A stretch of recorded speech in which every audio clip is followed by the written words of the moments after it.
नमस्कार. आवाज माझा वृत्तवाहिनीत आपल्या सगळ्यांचं स्वागत. वळूयाच्या काही ठळक घडामोडींकडे. क्लस्टर डेव्हलपमेंटच्या माध्यमातून रहिवाशांच्या पुनर्वसनासाठी शिवसेनेच्या वतीनं काढण्यात आला आज लॉंग मार्च. अन्न आणि औषध प्रशासनाची धडक कारवाई. ठाण्यातील 196 मेडिकल दुकानांचे परवाने केले कायमस्वरूपी रद्द. आणि 3 वर्षाच्या चिमुरडीवर अत्याचार करून आरोपी मोकाट. कासारवडवली पोलिसांची मात्र बघ्याची भूमिका. जिल्ह्यातील लाखो धोकादायक इमारतींमध्ये राहणाऱ्या रहिवाशांच्या पुनर्वसनासाठी राज्य सरकारनं तातडीनं क्लस्टर डेव्हलपमेंटला आणि ठाणे जिल्ह्यातील वाढीव FSIला परवानगी द्यावी या मागणीसाठी आज ठाणे जिल्हा शिवसेनेतर्फे ठाणे ते मंत्रालय भव्य लॉंग मार्च काढण्यात आला होता. जिल्ह्याभरातून मोठ्या प्रमाणावर रहिवासी यामध्ये सहभागी झाले होते.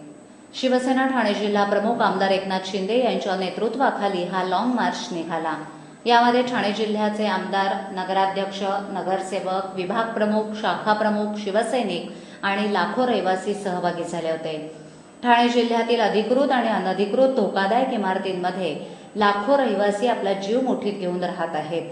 राज्य सरकारचं त्याकडे लक्ष वेधण्यासाठी शिवसेनेच्या आमदारांनी आजवर सभागृहामध्ये लक्षवेधी मांडणे, आंदोलनं करणं इत्यादी सर्व उपाय करून पाहिले, परंतु सरकार त्याबाबत गंभीर नाही. एकीकडे इमारती पडून रहिवाशांचे बळी जात असताना सरकार आणि मुख्यमंत्री मात्र ठाणे जिल्ह्यातील महत्त्वाच्या प्रश्नाकडे लक्ष देण्यास तयार नाहीत, असं चित्र असल्याचं सांगत शिवसेनेच्या आमदारांनी संताप व्यक्त केला.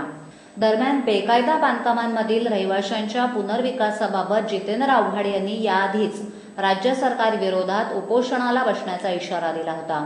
आव्हाड हे 4 ऑक्टोबर रोजी क्लस्टर डेव्हलपमेंटच्या मागणीसाठी उपोषणास बसणार आहेत, परंतु त्यांच्या 1 दिवस आधीच शिवसेना ठाणे जिल्ह्यातील रहिवाशांचा मोर्चा काढत असल्यानं पुनर्वसनाच्या प्रश्नावरून शिवसेना आणि राष्ट्रवादीमध्ये श्रेय घेण्यासाठी कुरघोडीचं राजकारण सुरू झाल्याची चर्चा सध्या ठाण्यात सुरू आहे.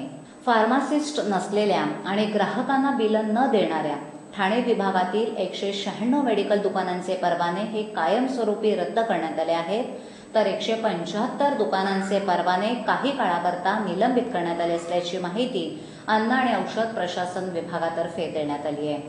मेडिकल दुकानांमध्ये फार्मासिस्ट असणं हे बंधनकारक आहे, तसंच ग्राहकांना बिलं देणंही सक्तीचं आहे. अनेक मेडिकल दुकानांचे चालक मात्र या नियमांचं सर्रासपणे उल्लंघन करताना दिसतात. या नियमांचं उल्लंघन करणाऱ्या मेडिकल्सवर अन्न आणि औषध प्रशासनानं कारवाई सुरू केली आहे. अन्न आणि औषधाचे इन्स्पेक्टर अचानक भेटी देऊन फार्मासिस्ट आहेत की नाहीत हे तपासतात. तसंच विक्रीची बिलं ही ग्राहकांना दिली जात आहेत की नाहीत याचीही काटेकोरपणे पाहणी करताना दिसत आहेत.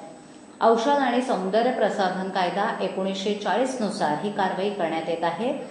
मेडिकलमध्ये फार्मासिस्ट नसल्यानं तात्काळ परवाना रद्द करण्याची कारवाई केली जाते.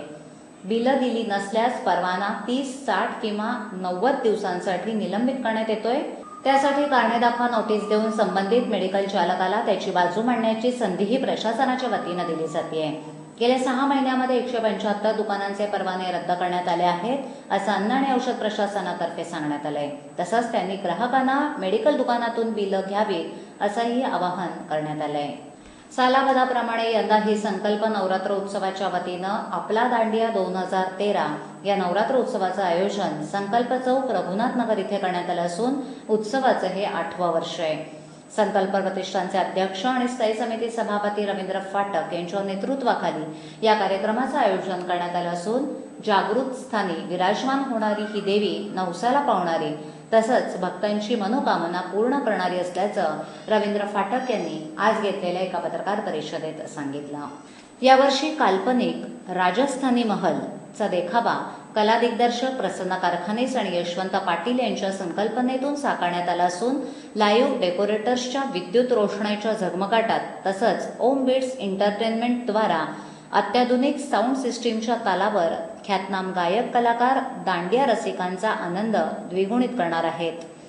तसंच आपला दांडिया 2013 अंतर्गत दररोज पारंपरिक वेशभूषेतील विविध दांडिया स्पर्धांचं आयोजन करण्यात आलं असून यामध्ये उत्कृष्ट ग्रुप, उत्कृष्ट जोडी, उत्कृष्ट नृत्य कलाकार, महिला आणि पुरुष, उत्कृष्ट चेहरा इत्यादी विजेत्या स्पर्धकांना मान्यवरांच्या हस्ते बक्षीस देऊन सन्मानित करण्यात येणार असल्याचं यावेळी सांगण्यात आलं.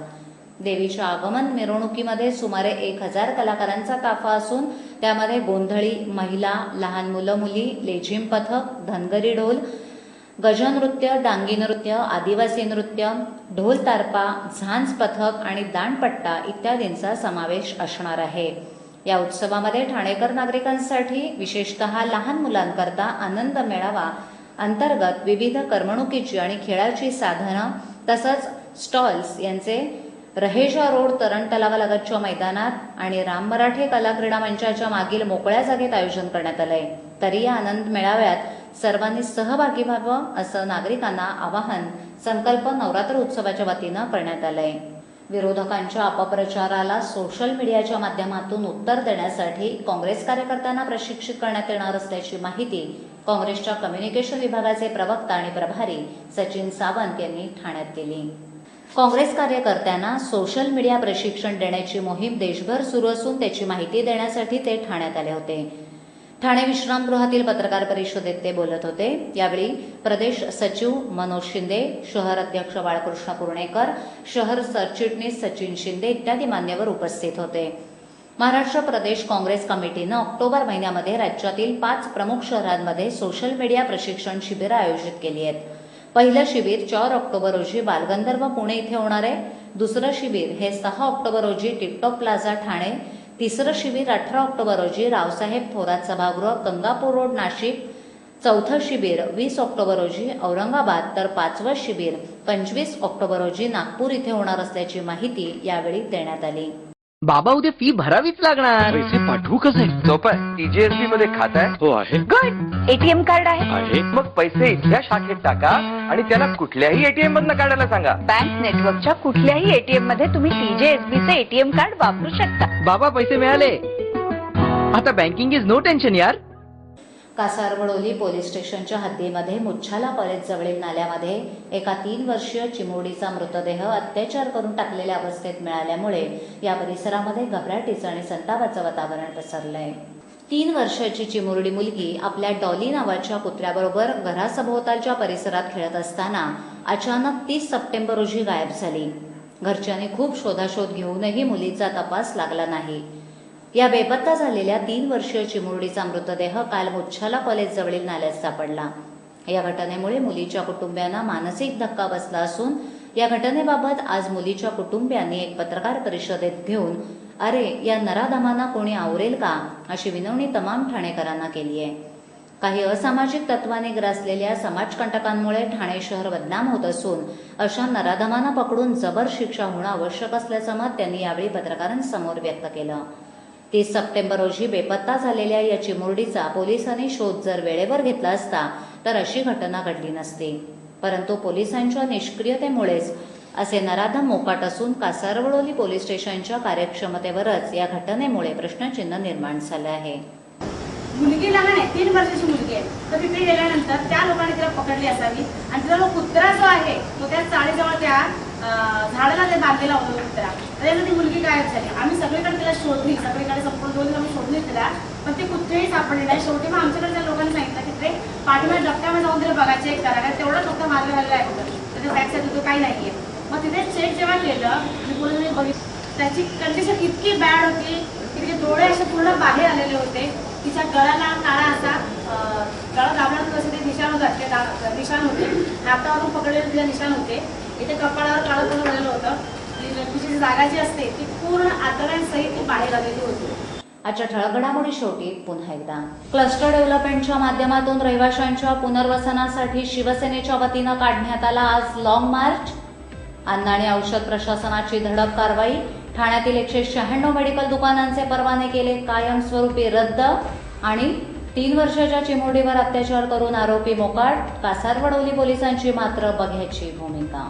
आपल्या विभागातील काही सूचना अथवा समस्या असल्यास त्या आमच्यापर्यंत जरूर पोहोचवा, आम्ही तुमचा आवाज नागरिकांपर्यंत नक्की पोहोचवू। आम्हाला संपर्क करण्यासाठी आमचा पत्ता आवाज माझा, साहस बिल्डिंग, 2रा मजला, सत्यम कलेक्शन समोर, विष्णुनगर, नौपाडा, ठाणे पश्चिम। आमचा दूरध्वनी क्रमांक 9773503326। तर मग उद्या पुन्हा भेटू याच वेळी याच ठिकाणी काही नवीन घडामोडींसह आवाज माझा वृत्तवाहिनीत। तोपर्यंत नमस्कार।